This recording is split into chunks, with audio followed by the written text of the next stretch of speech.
Hello guys, welcome to our channel. This is Teja. ప్రస్తుతం మనతో పాటు సీనియర్ జర్నలిస్ట్ జగదేవ్ గారు ఉన్నారు. నమస్తే సార్. నమస్తే. సో రీసెంట్గా బీఆర్ఎస్ నాయకుడు కేటీఆర్ గారు ముఖ్యమంత్రి రేవంత్ రెడ్డి గారికి ఒక లేఖ రాయడం జరిగింది. సో ఆ లేఖలో ఏం పేర్కొన్నారో అవన్నీ కూడా మీకు ఒకసారి అడుగుతాను. ఆటో డ్రైవర్ల ఆత్మహత్యలకు వెంటనే అడ్డుకట్ట వేయాలని సూచన. 15 మంది ఆటో డ్రైవర్లు ఆత్మహత్య చేసుకున్నా స్పందించారా అని ప్రశ్న. ఉపాధి లేక ప్రజాభవన్ ముందే ఆటోను తగలబెట్టుకున్నా కనికరించారా అని నిలదీత. ఆత్మహత్య చేసుకున్న ఆటో డ్రైవర్ కుటుంబాలకు ప్రభుత్వం వెంటనే 10 లక్షల ఎక్స్ గ్రేషియా చెల్లించాలని డిమాండ్. ఉపాధి కోల్పోయిన ప్రతి ఆటో డ్రైవర్ కుటుంబానికి నెలకు 10,000 ఆర్థిక సహాయాన్ని అందించాలని సూచన. ఒక రకంగా చెప్పాలంటే వీళ్ళిద్దరి మధ్య ఈ మధ్య కాలంలో ఎక్కువగా మాటల యుద్ధం జరుగుతుంది. అండ్ రీసెంట్గానే కేసీఆర్ గారు కూడా ఎమ్మెల్యే పదవికి అతను ప్రమాణ స్వీకారం కూడా చేయడం చూసాం. మరి వచ్చే అసెంబ్లీలో ఎలా ఉంటుందంటారు? సో వీటి గురించి కూడా ఒకసారి చెప్పండి. యాక్చువల్గా కాంగ్రెస్ ఏదైతే 6 పథకాలు ప్రవేశపెట్టిందో అవి ఎక్కడైనా అంటే నాట్ ఓన్లీ ఈ పథకాలు ఏవైనా సరే ఒక మోస్తరు పర్సంటేజ్ వర్గీయుల వరకు మాత్రమే సాటిస్ఫైన్ ఇస్తాయి. ఎవ్వరు ఏ నాయకుడు కానీ ఏ ప్రభుత్వం కానీ 100% ప్రజలకి న్యాయం చేకూరాలిలాగా సాటిస్ఫై అయ్యేలాగా పథకాలు పెట్టించలేరు. ప్రతి దాంట్లో కూడా చిన్న చిత్తగా లోపాలు ఉంటాయి. ఇది ఇంతకుముందు కూడా మాట్లాడుకున్నాం. అయితే మహిళలకి ఉచితం అనే ఆప్షన్ ఏదైతే ఉందో అది ఎక్కడ సిటీలోనే ఆటో వాళ్ళకి ఇబ్బంది అంటే ఇంకా ఊర్లలో ఇంకెంత ఇబ్బంది ఉంటుంది? అంటే అక్కడ పాసింజర్స్ తక్కువ ఉంటారు. పాసింజర్స్ తక్కువే అండ్ మోర్ ఓవర్ బస్సెస్ కూడా తక్కువే. అలాంటప్పుడు ఆటోలు ఇంకా ఇబ్బంది పడిపోతారు కదా ఊర్లలో. ఇక్కడంటే ఆల్టర్నేషన్స్ ఉంటాయి. ఇప్పుడు ప్రతి ఎండ్ పాయింట్కి బస్సు ఉండదుగా ఇక్కడ.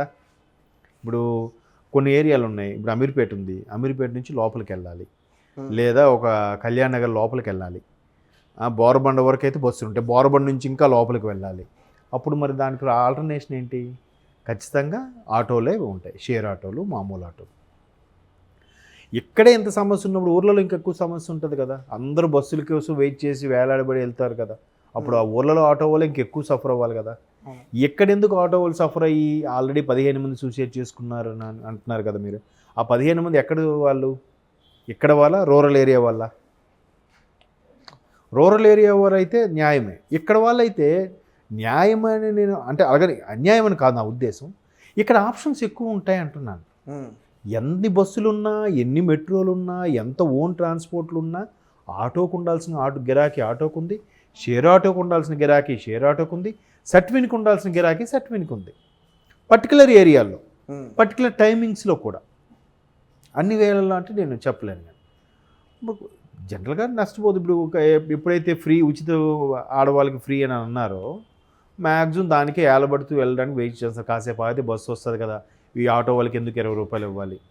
జనరల్గా ఆటో రేట్లు కూడా ఎలా ఉన్నాయంటే బస్సు మినిమం డిస్టెన్స్ 10 రూపాయలు అనుకోండి, ఆటో మినిమం డిస్టెన్స్ 20 రూపాయలు అయిపోయింది.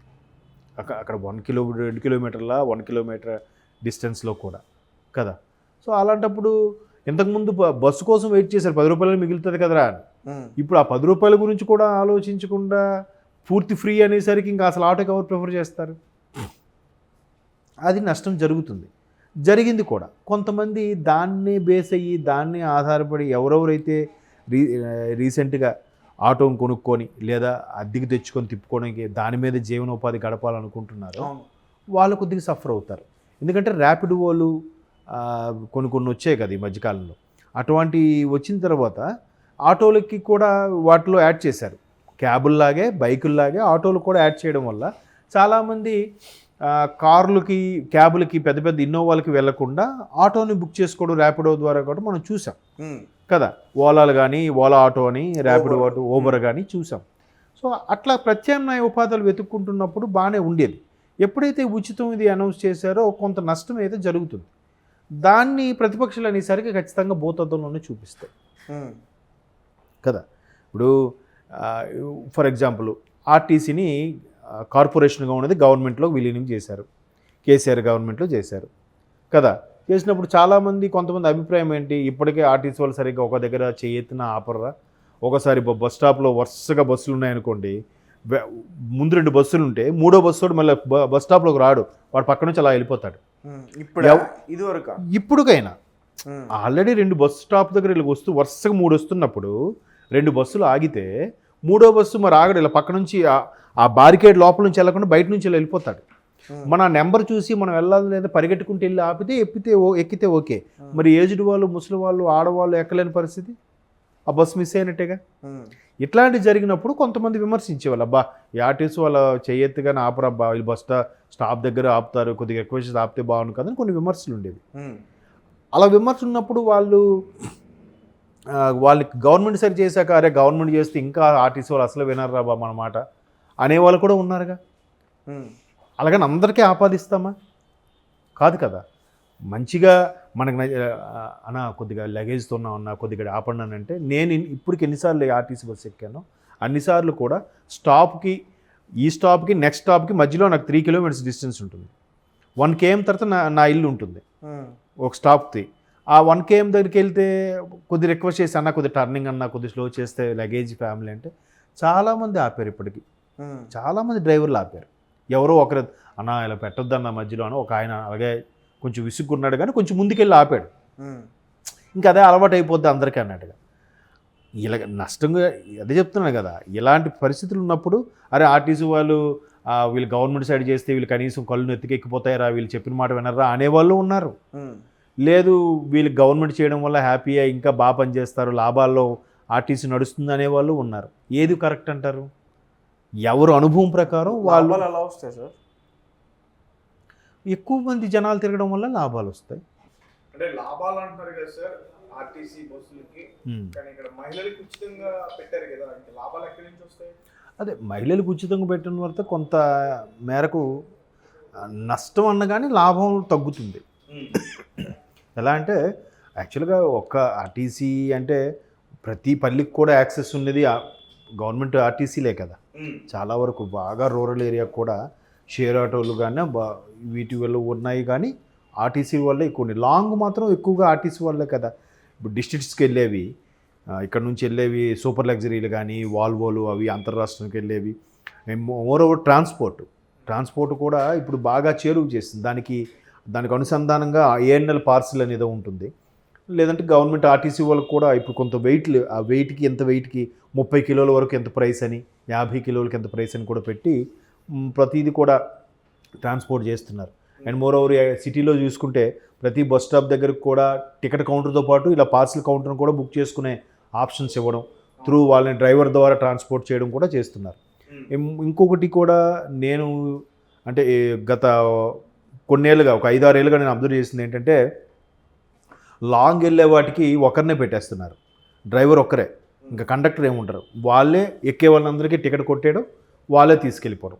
సో అక్కడ ఒక మ్యాన్ పవర్ తగ్గించగలుగుతున్నారు కదా. సో ఒకరి శాలరీ తగ్గుతున్నట్టు అవుతుంది కదా. సో అది కూడా యాడింగే కదా. ఎక్కడెక్కడ వేస్టేజ్ ఉంటుందో దాన్ని కూడా చేస్తున్నారు. లేదు లాంగ్ ఇక్కడ నుంచి వైజాగ్ వెళ్ళేవి, హైదరాబాద్ నుంచి వైజాగ్ బెంగళూరు వెళ్ళే వాటికి అయితే ఇద్దరిని పెడుతున్నారు, ఇద్దరు డ్రైవర్లే. ఒకరు రెస్ట్ తీసుకుంటారు, ఒకరు టికెట్ కొడుతుంటారు, వాళ్ళే డ్రైవ్ చేస్తుంటారు. సార్ ఇక్కడ నుంచి వైజాగ్ వెళ్ళే వాళ్ళకి ఫ్రీయేనా మహిళలకు బస్సు? తెలంగాణ ఎందుకు ఫ్రీ ఉంటుంది? వైజాగ్ వరకు తెలంగాణ బార్డర్ వరకు ఫ్రీ ఉంటుంది, తర్వాత ఉండదు. తెలంగాణ బస్సు కదా, తెలంగాణ బస్సు అయినా తెలంగాణలో తిరిగే వరకు ఫ్రీ అన్నారు వాళ్ళు. తెలంగాణలో తిరిగే వరకు ఫ్రీ అన్నారు, కానీ ఆ రిజర్వేషన్ బస్సెస్కి అయితే ఇవ్వరు ఆప్షన్ నాకు తెలిసి. యాక్చువల్గా వీళ్ళు కూడా ప్రతిది కూడా terms and conditions star apply చేస్తారు కదా, అట్లా పెట్టేసి ఉంటే అయిపోయేది. Only Palle Velugu ordinary city బస్సుల వరకు ఫ్రీ అంటే సరిపోయేది. అన్నిటికీ పెట్టేతో ఉన్నది ఇబ్బందే. అది ఆర్టీసీకి మీరు అన్నట్టు ఆర్టీసీ కూడా కొంత నష్టం. కొంతమంది కనీసం అరే అబ్బా ఈ జెంట్స్ ఉన్నారు, ఫ్యామిలీతో ఉన్నారు, ఎక్కాలనుకున్నారు, మొత్తం ఆడవాళ్ళే నిండిపోతారు, ఫ్రీ అని ఎక్కిపోతారు. ఇంకా మరి వీళ్ళకి ఛాన్స్ ఎక్కడ ఉంది? అరే కొద్దిగా 2 రూపాయలు 10 రూపాయలు ఎక్కువ పెట్టుకుంటే దాంట్లో వెళ్ళొచ్చు కదా అనేవాడికి మనకు ఆప్షన్ లేకుండా అయిపోయింది కదా. సో అలా కొద్దిగా చూద్దాం. ఇప్పుడు స్టార్టింగ్గా మార్చారనుకోండి, మళ్ళీ వీళ్ళే విమర్శిస్తారు. ఇప్పుడు విమర్శించడానికి ఆప్షన్ లేక ఆటోను పట్టుకున్నారు, ఆటోను ఎవరో తగలబెట్టుకున్నారని ఇవన్నీ చెప్తున్నారు. మరి రేపు ఒకవేళ లేదు ఆటో వాళ్ళకి ఇబ్బంది అవుతుంది, ఆటో వాళ్ళు ఆత్మహత్య చేసుకున్నారు కాబట్టి మేము ఈ రూల్ కాస్త అమెండ్మెంట్ చేస్తున్నాం, ఓన్లీ పల్లె వెలుగుల వరకు ఆర్డినరీ సిటీ బస్సుల వరకు ఫ్రీ అని అన్నారే అనుకోండి, మీరు ఇచ్చిన పథకాన్ని కనీసం నెల రోజులైనా అవ్వలేదు, మీరు నడిపించలేకపోయారు, ప్రభుత్వాన్ని నడిపిస్తారంటారు వీళ్ళే మళ్ళీ. ఓకే. ఎందులో పడిపోవాలి చెప్పండి. కాబట్టి రాజకీయాల పరంగా కొన్నిసార్లు వాళ్ళు ఆర్గ్యుమెంట్స్ వల్ల సామాన్య ప్రజలు కూడా నష్టపోతుంటారు కొన్ని సందర్భాల్లో. చూద్దాం ప్రజలు ఎటువంటి తీర్పు ఇస్తారు. దీనికి ఏం చేయాలంటే ఎలాగో ప్రజాపాలనను పెట్టారు కాబట్టి ప్రజాపాలనలోనే అందరికీ సర్వే అడిగేసి ఓపెన్ పోల్లో పెట్టేయాలి. ఇట్లా ఉంది, మీ అందరూ ఇబ్బంది పడుతున్నారు, ఆటోలు అంటున్నారు, మీరేం చేయమంటారు అంటే ఓపెన్ పోల్లో పెడితే కొంతమంది ఇలాగా కొంతమంది అలాగే చెప్తారు కదా. చెప్పిన తర్వాత లేదు దీన్ని ఇలా కుదిస్తున్నాం, ప్రజాపాలనలో ప్రజల అభిప్రాయం మేరకు కేవలం ఆర్డినరీలు, సిటీ పల్లె వెలుగుల వరకే మహిళలకు ఉచితమని ప్రకటిస్తున్నాం అన్నట్టుగా ఇచ్చేస్తే అయిపోయింది. Okay sir. అర్థమైందా? Thank you so much.